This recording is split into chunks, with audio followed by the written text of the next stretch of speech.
రెండో మాట మనం ధ్యానం చేద్దాము. దానికంటే ముందుగా చిన్న ప్రార్థన చేసుకుందాము. పరిశుద్ధుడ ప్రేమమేడ నీ బంగారు పాదపు వందనాలు. ఇక మొదటి వాక్కు ప్రకారం బట్టి ప్రభువా, మేమందరం కూడా అటువంటి క్షమాగుణాన్ని కలిగేటువంటి మంచి జ్ఞానము మీరు బోధించినందుకు వందనాలు. నీ అడుగు జాడలలో నిలిచేటటువంటి గొప్ప అనుభూతిలోనికి మమ్మల్ని నడిపించమని క్రీస్తు పరిశుద్ధ నామంలో అడిగి వేడుకలు ప్రార్థించుచున్నాము తండ్రి. ఆమేన్.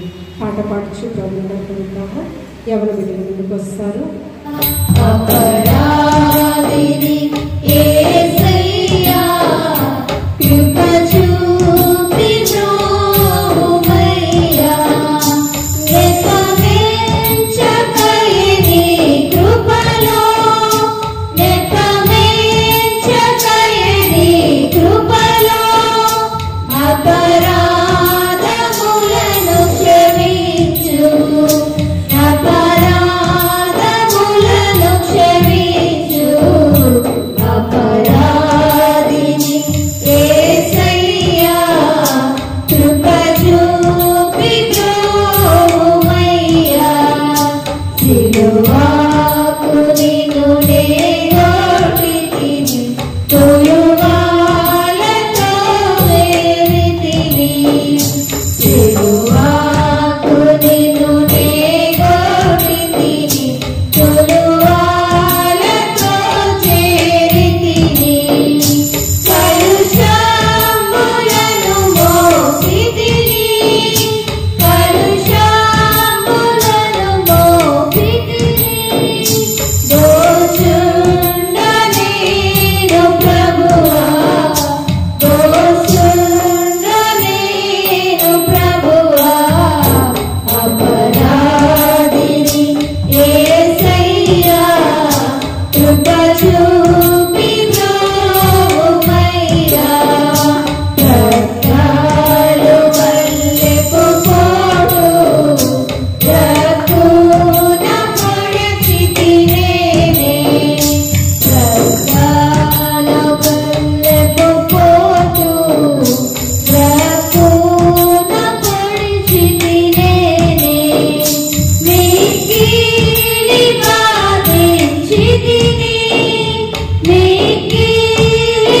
బాధించితిని మక్కువ చూపితివయ్యో మక్కువ చూపితివయ్యో అపరాధిని యేసయ్యా కృప చూపి బ్రోమయ్యా అపరాధిని యేసయ్యా కృప చూపి బ్రోమయ్యా ముల్లాతో కిరీటము నల్లిని శిరమున విడిచి ముల్లాతో కిరీటము నల్లిని శిరమున విడిచి నా వల్ల నేరమాయే నా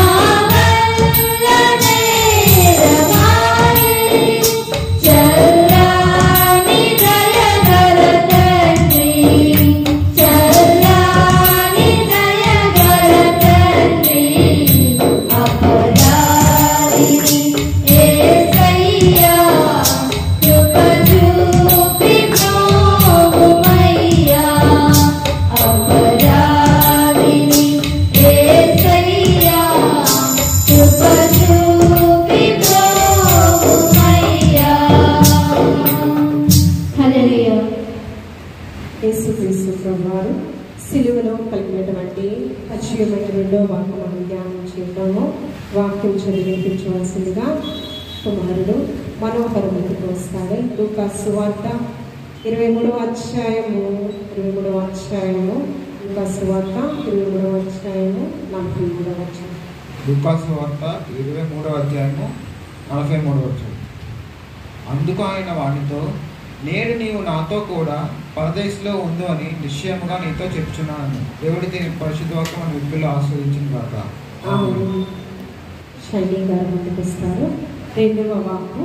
ఈ వాక్కు కొరకు సహోదరి శైలి గారు ప్రార్థన చేస్తారు.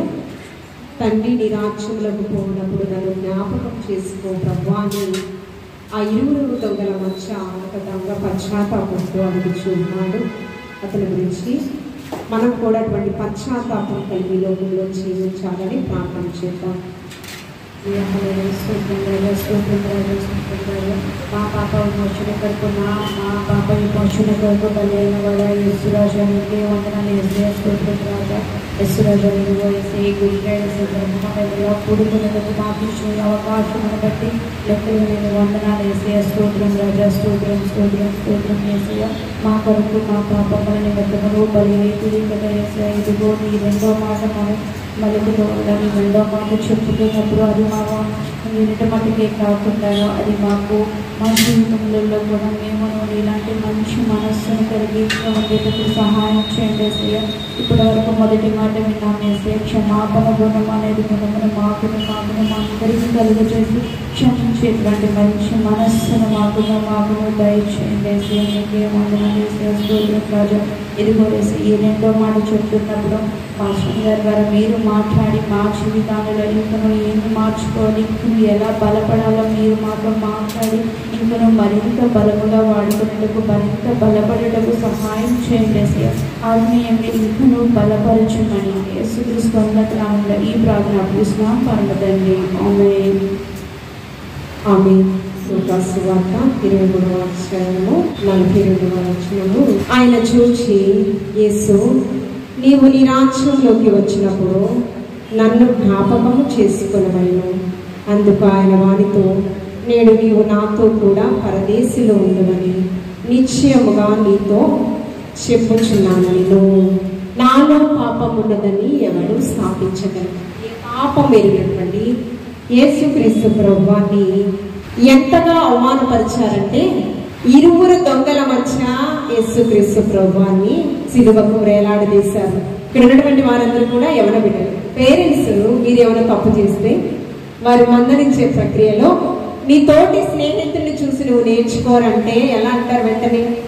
వెంటనే వాళ్ళకి టెంప్టేషన్ వచ్చేసి, కోపం వచ్చేసి, అమ్మా నువ్వు తిడితే తిట్టు, కొడితే కొట్టు, కానీ ఒకరితో మాత్రం కంపారిజన్ చేయకమ్మా అంటామా లేదా? కొంతమందికి ఇలా కంపారిజన్ చేస్తే ఇష్టపడరు. కొంతమంది ఏ పాపము ఎరుగినటువంటి యేసుక్రీస్తు ప్రభువాన్ని 20 దొంగల మధ్య సిలువ వేస్తూ ఉన్నారంటే చాలా భయంకరంగా యేసుక్రీస్తు ప్రభువాన్ని అవమానపరుస్తూ ఉన్నారు. 20 పేర్లు మనం చూస్తే గెస్టాస్, డిస్మాస్, ఈ 2 పేర్లు. గెస్టాస్ అయితే ఈ యొక్క యేసుక్రీస్తు ప్రభువారు ఎడమ వైపు ఆయన సిలువ వేయబడ్డాడు. 20 కూడా యూదుల రాజువా, ఈవేంటి నిస్సహాయ స్థితిలో సిలువ కొయ్యకు వేలాడుతూ ఉన్నాడు అనుకుంటూ మొట్టమొదటిగా అవమానపరిచారు. రెండవ మారు యేసుక్రీస్తు ప్రభువారు ఆల్రెడీ సిలువలో పలికారు కదా మాట, తండ్రి వీరేమి చేయుచున్నారు, వీరు ఎరుగరు కనుక వీరిని క్షమించండి. ఆ మాట 20 దొంగలలో ఒక దొంగలో పశ్చాత్తాపము, క్షమాతత్వాన్ని బోధించిన వాడు యేసుక్రీస్తు ప్రభువారు. ఎవరికైనా నువ్వెందుకు ఇలా ఉన్నావంటే, ఇలా మార్పు రాదా, లోకరీతిగా బ్రతుకుతున్నావంటే అనేటటువంటి మాట ఏంటంటే, నాకు ఈ కష్టం వస్తే నీకు తెలుస్తుంది అంటూ ఉంటాం కదా. లోకరక్షకుడు అంతటి వాడే మన కొరకు సిలువలో బలియాగమవుతూ అవడానికి కారకులైన అందరినీ క్షమించమని అడుగుతున్నాడంటే, ఇప్పటి వరకు కూడా ఎంతో మంది కుటుంబాలలో దొంగతనం చేస్తుంటారు. గజ దొంగలని పేరు కూడా వచ్చింది. ఎంతో మంది వ్యక్తులను కూడా మీరు చూస్తుంటారు. కానీ ఎవరిలో కూడా ఇటువంటి మంచి సుగుణము వారికి దొంగలు ఏం చేస్తారు? పోలీస్ అధికారి పనిష్మెంట్ చేస్తారు. కొన్ని దినాలు కొంత జరిమానా కట్టాలి, కొన్ని దినాలు చెరసాల్లో ఉండాలి. తల్లిదండ్రులు పనిష్మెంట్ చేస్తారు, అందరూ పనిష్మెంట్ చేస్తున్నారు. కానీ మన పాపముల కొరకు బలి అవుతూ కూడా మనల్ని క్షమించమనేటటువంటి చాలి, కరుణ, వాత్సల్యత కలిగినటువంటి వ్యక్తిని ఇప్పటి వరకు వారు కనుగొనలేదు. కనుగొన్న మరిక్షణాన్ని ఏమంటూ ఉన్నారో తెలుసా? ఆ దొంగలో పశ్చాత్తాపం వచ్చింది. తండ్రి నీ రాజ్యంలో చేరినప్పుడు నన్ను జ్ఞాపకం చేసుకో ప్రభు. మనమైతే ఏమంటాం? నన్ను క్షమించంటే చాలా కారణాలు చెప్తూ ఉంటాం. నా గుండె చాలా గాయపరచబడింది, చచ్చే వరకు నేను ఆ గాయం మానదు, చచ్చే వరకు నేను ఆ కార్యం నేను క్షమించలేదు అంటూ ఉంటాం కదా. కానీ యేసుక్రీస్తు ప్రభువారు నీవు గజ దొంగవయ్యా, నువ్వు చేసినటువంటి పాపమును బట్టి సిలువలో నువ్వు బలియాగమవుతూ ఉన్నావు, ఇప్పుడు వెనువెంటనే నువ్వు క్షమించు అనగానే క్షమకు నువ్వు అర్హుడవు కాదయ్యా అనాలి. కానీ యేసుక్రీస్తు ప్రభువారు నేడు నీవు నాతో కూడా పరదేశులో ఉండు అని వెనువెంటనే అభయమిచ్చాడు. యేసుక్రీస్తు ప్రభువారు మనల్ని ఆకర్షించుకోవడానికి చాలా ప్రయత్నిస్తూ ఉంటాడు. ఎప్పుడు ఆయన వైపు మనం మళ్ళినప్పుడు మనం ఏమి అడగాలో మనకి తెలియక పొరబడుచు ఉన్నాం. లూకాసు వార్త 11:10 అడుగుడి మీకు ఇయ్యబడును. కాకపోతే ఏమి అడగాలో మనము తెలుసుకోలేని పరిస్థితిలో మనం ఈ లోకంలో బ్రతుకుతూ ఉన్నాం. ఇది నీ రాజ్యాన్ని వెతకాలి, దాని గురించి మనం నిరీక్షణ కలిగి లోకంలో బ్రతకాలని దేవదేవుడు మనతో మాట్లాడుచు ఉన్నాడు. లూకాసు వార్త 11:13 మీరు అడిగిన ప్రతి ఈవులను పొందుకుంటూ ఉన్నారు, మంచి ఫలాలను పొందుకుంటూ ఉన్నారు, కానీ మీరు ఏం అడగాలి అంటే 13 పరలోకమందున్న మీ తండ్రి తన్ను అడుగు వారికి పరిశుద్ధాత్మ ఎంతో నిశ్చయంగా అనుగ్రహించును. ఏమడగాలి? తనను అడిగిన ప్రతి ఒక్కరికి పరలోకమందున్న మీ తండ్రి మీకు పరిశుద్ధాత్మ అనే వరాన్ని మీకు ఇవ్వడానికి సిద్ధంగా ఉన్నాడు. ప్రతి ఒక్క క్రైస్తవుడు భూ సంబంధమైన వాటి కొరకు అడగకూడదు. దేని కొరకు అడగాలి?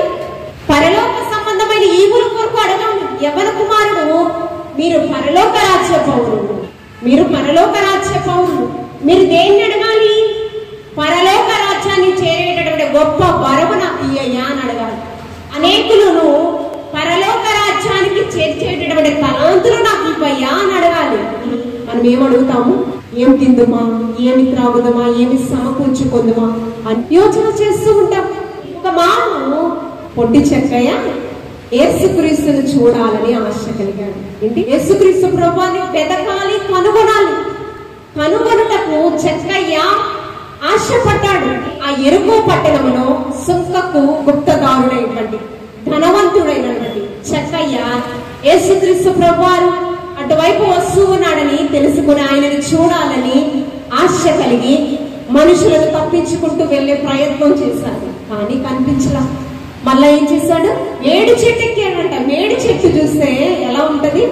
మేడి చెట్టు చూడ మేలిమై ఉండును, పొట్ట విప్పి చూడ పురుగులుండును. ఏమండి? అవునా కాదు? కానీ మనుషులు కూడా పడేదానికి ఒక స్లోగన్ గా వాడతారు. కానీ ఆ చెట్టునే ఒక వెపన్ గా వాడుకున్నాడు దేవదేవుడు. మేడి చెట్టు ఎక్కాడు, యేసుక్రీస్తు ప్రభువుని ఆతృతగా చూస్తూ ఉన్నాడు. ఎప్పుడైతే తన చూపు యేసుక్రీస్తు ప్రభువారి వైపు చూడాలని అతని ఆశ ఉందో, వెనువెంటనే ఆకాశం నుంచి ఆయన మనోనేత్రాలు తెరిచి దేవుని వెతుకు వారిని, వెతకని వారిని ఆయన వీక్షిస్తూ ఉన్నాడు కదా. మనుషులను పై రూపాన్ని లక్ష్య పెడతారు, హృదయాంతరంగములను పరిశీలించి పరిశోధించే దేవుడు మన దేవుడు కదా. లూకాసు వార్త 19:3 చదవండి. ఎవరో అని చూడగోరెను గాని పొట్టివాడైనందున జనులు గుంపు కూడి ఉండటం వలన చూడలేకపోయాను. చూడగోరెను గాని చూడలేకపోయాను, కానీ మరలా ప్రయాసపడ్డాడు చూడాలని. అప్పుడు యేసు ఆ త్రోవను రానయుండెను కనుక అతడు ముందుగా పరిగెత్తి ఆయనను చూచుటకు ఒక మేడి చెట్టు ఎక్కాడు. ఆ చోటుకి వచ్చినప్పుడు కన్నులెత్తి చూచి యేసుక్రీస్తు ప్రభువారు ఏమంటూ ఉన్నాడు? యేసుక్రీస్తు ప్రభువారు కన్నులెత్తి చూచి, చెక్కయ్య నీవు త్వరగా దిగిరా, ఉన్న పాటున దిగిరా, త్వరగా దిగి వస్తే, ఉన్న పాటున దిగి వస్తే నేడు నీ ఇంట రక్షణ కార్యం జరగవచ్చు ఉన్నది. నేడు నీ ఇంట నేను బస చేయడానికి వస్తూ ఉన్నాను. ఒక పాపాత్ముడు ఇంటికి యేసుక్రీస్తు ప్రభువారు వెళితే అందరూ ఏమంటూ ఉన్నారు? శాస్త్రులు, పరిసయ్యులు, పాపుల దగ్గరికి వెళ్తున్నాడంటే ఈయన పరిశుద్ధుడు కదా, యూదుల రాజు అని చెప్పుకుంటూ ఉన్నాడు, పాపుల దగ్గరికి వెళ్తూ ఉన్నాడు కదా. అందుకనే ఆయన వాక్యంలో ఏంటి? ఆరోగ్యవంతులకు వైద్యుడు అవసరం లేదు, కానీ ఎవరైతే అనారోగ్య పరిస్థితిలో ఉన్నారో వారికే వైద్యుడు అవసరము కదా. ఎప్పుడైతే వెతికాడో యేసుక్రీస్తు ప్రభువారు, వెంటనే యేసుక్రీస్తు ప్రభువారు ఆయనని ఆకర్షించుకున్నాడు. మనం వెతకాలి. దేన్ని వెతకాలి? పరలోక రాజ్యాన్ని వెతకాలి, ఆ రక్షణను వెతకాలి. ఏమండి, దానికి గురి కలిగి లోకంలో మనం బ్రతకాలి. కాబట్టి దొంగ అనిల వెంటనే మారు మాట్లాడకుండా రక్షణ కార్యం సిలువలో కూడా ఆయన చేశాడు. ఎక్కడ చేశాడు? సిలువలో కూడా రక్షణ కార్యం చేసినటువంటి గొప్ప కరుణామయుడు యేసుక్రీస్తు ప్రభు. సమరయ స్త్రీకి మిట్ట మధ్యాహ్నం వెళ్ళాడు. జీవజల నదులను నేను ప్రవహింప చేస్తానమ్మా, నేను ఇచ్చి నీళ్ళు నువ్వు తాగితే ఎప్పటికీ దప్పిక కొనవమ్మా. పాపాత్మురాలైన స్త్రీకి మరెప్పుడు నువ్వు అపరాధం చేయకమ్మా, రాళ్ళు రువ్వి చంపడానికి వస్తే అమ్మా మరి ఎన్నడు నీవు తప్పు కదా. సమరయ ప్రాంతానికి సువార్థికురాలుగా మార్చాడు సమరయ స్త్రీని. మగ్దాలే ప్రాంతానికి మగ్దలేని మరియను సువార్థికురాలుగా, 7 దయ్యములు పట్టినటువంటి స్త్రీని, పాపాత్మురాలైన స్త్రీని ఒక సాక్షిగా దేవాది దేవుడు ఏర్పాటు చేసుకునేవారు. కాబట్టి రక్షణ ఉచితంగానే వచ్చింది. కానీ యేసుక్రీస్తు ప్రభువారు పరిశుద్ధ రక్తాన్ని చిందించుట వలన మనకి ఉచితంగా వచ్చింది. కాబట్టి ఉచితంగా పొందుకున్నాము కనుక దాని గురించి విలువ తెలిసిన మనము ఏం చేయాలి? ఉచితంగా ఆ రక్షణ ఇతరులకు మనము పరిచయం చేయాలి. అగ్నిలో నుంచి లాగినట్లు కొన్ని ఆత్మలైన ప్రభు సన్నిధానంలోనికి నడిపించాలి. అందరూ అంతటా మారు మనసు పొందాలి.